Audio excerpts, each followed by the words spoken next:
How to log out of GoCrypto application. Hey everyone, welcome back to Trading for Beginners. In this video, we will be learning how you can sign out of your GoCrypto application whether you are using a smartphone or tablet. First of all, launch open the GoCrypto app on your device and make sure you're inside the lobby screen. From the lobby page, go ahead and click on the gear icon at the top left corner.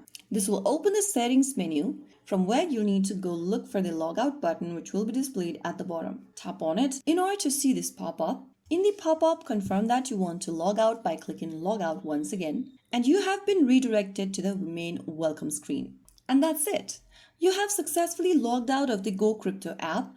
It is always a good habit to log out when using shared devices to keep your account secure. If you found the video helpful, don't forget to like, share, and subscribe to our channel. I will be back again in the next video. Stay tuned and thanks for watching.